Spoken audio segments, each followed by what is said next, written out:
Assalamualaikum warahmatullahi wabarakatuh. Balik lagi di alur cerita buku harian seorang istri untuk episode malam ini 21 April 2022 nya di SCTP 1 untuk semua. Di episode selanjutnya di sini Mbak Lia di sini dia sangat kaget karena dia bangunnya kesiangan karena ada meeting penting. Lalu dia juga bubur ranjat, dia turun dari ranjangnya. Pas dia turun tiba-tiba kakinya nyoedat dan di sini juga dia tidak merasakan sakit, langsung pergi ke kamar mandi. Lalu singkat cerita, Mbak Lia juga langsung berangkat pergi untuk menuju ke kantornya Buana. Lalu di sini dia juga pamitan sama ibunya, dia juga langsung berangkat menaik ojek. Lalu terlihat Mbak Lia juga naik ojek di sini. Pas dia naik ojek, dia jalannya yaitu ke depannya rumahnya Pak Fajar. Di sini juga Mbak Lia juga melihat mobil Pak Fajar dan dia juga menyuruh ke ojeknya dia berhenti sebentar dan Mbak Lia juga menyuruh nunggu kepada ojek itu. Lalu Mbak Lia juga menuju ke rumahnya Pak Fajar. Melihat di sini Pak Fajar juga dia yang akan pergi ke kantor dan terlihat Tante Merin dia memanggil Pak Fajar dan lagi dia juga ngomongin Pak Fajar. Di sini juga pas Tante Merin lagi ngobrol sama Pak Fajar, Mbak Lia di sini dia masuk ke halamannya rumahnya Pak Fajar. Dia juga melihatin dari kejauhan ternyata Mas Fajar tidak pulang ke kontrakannya, dia pulang ke rumahnya. Dan di sini juga Tante Merin juga sudah diam di rumahnya Mas Fajar. Lalu Mbak Lia pas dia mau pergi dari tempat itu tiba-tiba kakinya ditajong dan Mbak Lia juga langsung nyukruk jatuh di bawah. Lalu bajunya juga kotor.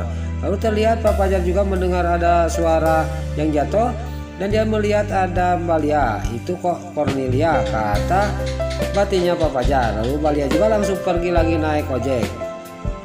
Lalu terlihat Pak Fajar juga dia pamitan kepada ibunya, dia juga berangkat pergi untuk ke kantor. Lalu pas Pak Fajar sudah pergi, Tante Merin juga di sini menelepon Bu Ani, dia minta diantar ke kantornya Pak Fajar. Ternyata di sini Tante Merin akan menjodohkan Bu Ani sama Pak Fajar.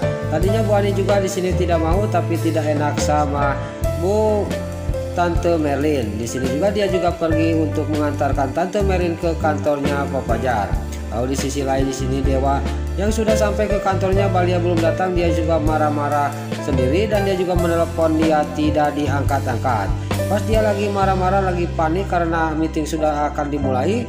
Gak lama kemudian datanglah Mbak Lia sampai ke tempat itu. Pas sampai ke tempat itu, Dewa juga langsung memarahin Lia. Pas dia lagi memarahin Lia, gak lama kemudian Pak Fajar juga sampailah ke kantor itu.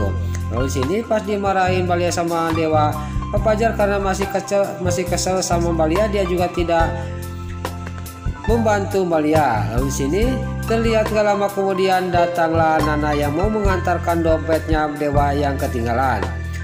Lalu Nana juga ngomong kepada suami, kenapa Mas Dewa memarahin Lia, ada apa ini, kata Nana. Lalu di sini Nana juga dia mengasihkan dompet kepada suaminya Dewa. Lalu gak lama kemudian di sini dia juga Dewa sama Mbak Lia juga langsung masuk ke ruang meeting untuk melaksanakan meeting. Lalu Pak Fajar juga dia ngomong kepada Nana. Dia juga ngomong kepada Nana, saya juga mau masuk dulu ke ruang kerja saya. Nah, kata Pak Fajar sambil dia juga pergi. Lalu Nana juga dia langsung pergi pulang lagi dari kantornya Dewa. Lain lagi di sisi lain, orang-orang tua jahat di sini, Bu Paras sama Bu Raras juga yang lagi mau merencanakan untuk memisahkan Nana sama Dewa dan dia juga akan menjodohkan Lia sama Dewa. Di sini juga tiba-tiba dia menerima telepon dari kliennya. Lalu kliennya juga di sini dia mau menyerahkan proyek yang ada di Singapura kepada perusahaannya Buana. Di sini juga kliennya sudah ngomong kayak gitu kepada para Buana dan para Buana juga dia akan menyuruh Dewa dan Lia untuk pergi berdua ke Singapura. Lalu di sini juga pas Bu Para mau menelepon, di sini Bu Raras juga ngomong kepada Bu Para, kamu jangan telepon Dewa, mendingan saya pesan dulu pesawat pribadi untuk menuju ke Singapura, kan dia bisa berduaan di pesawat, kata Bu Raras kepada Bu Para. Lalu di sisi lain di sini rombongan Cakarping sama rombongan Prisa Dewa yang lagi menyusun bunga di taman. Dan di sini Lucky juga ngomong kepada Nana, "Kamu baik-baik aja, Nak?" Kata Lucky kepada Nana.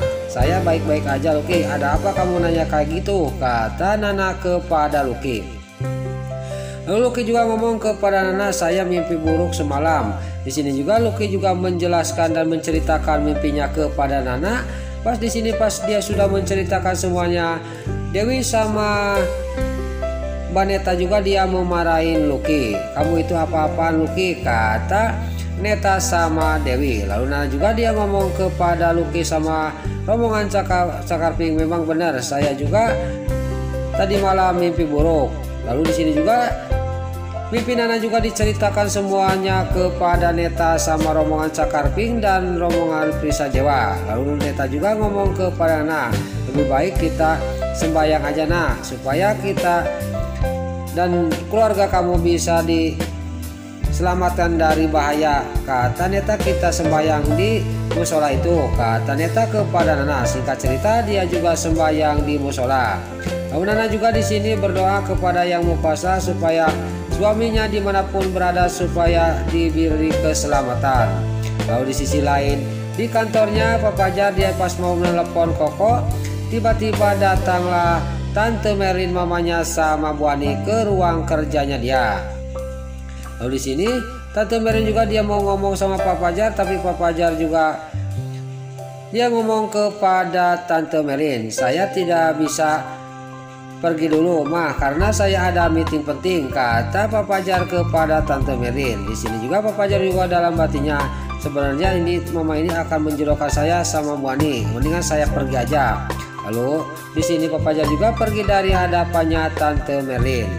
Lalu pas Pak Fajar sudah pergi, di sini juga Bu Ani juga ngomong kepada Tante Merlin, "Sebaiknya Ibu jangan melakukan ini, Bu.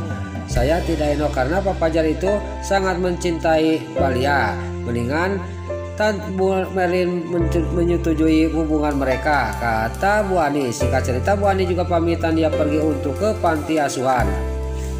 Pas Bu Ani sudah pergi, di sini dalam batinnya Tante Merlin, "Benar apa yang dikatakan Bu Ani," kata batinnya Tante Merlin. Singkat cerita pas Pak Fajar mau pergi dia ke ruang meeting, tiba-tiba di sini Tante Merlin dia mau bicara dulu sebentar, kata Tante Merlin kepada Pak Fajar.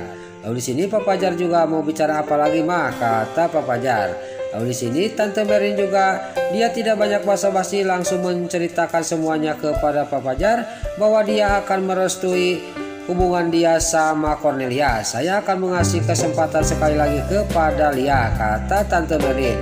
Di sini Pak Fajar juga langsung dia duduk dan dia juga langsung berterima kasih kepada mamanya, dan dia juga langsung mengecup tangannya Tante Merlin, yaitu mamanya. Dan di sini Pak Fajar juga ngomong, "Saya akan langsung pergi dan menghubungi Cornelia," kata Pak Fajar kepada Tante Merlin. Lalu di sisi lain Dewa yang sudah keluar dari meeting, dan Dewa juga dia memarahin lagi Balia. Pas dia lagi memarahin Balia, datanglah Pak Fajar. Pak Fajar juga di sini sangat marah kepada Dewa. "Kamu itu apa-apaan, Dewa? Tiap saya melihat kamu memarahin terus Cornelia. Kamu itu kenapa?" kata Pak Fajar kepada Dewa. Nah, itulah alur cerita buku harian seorang istri untuk episode malam ini, 21 April 2022, hanya di STTP 1 untuk semua.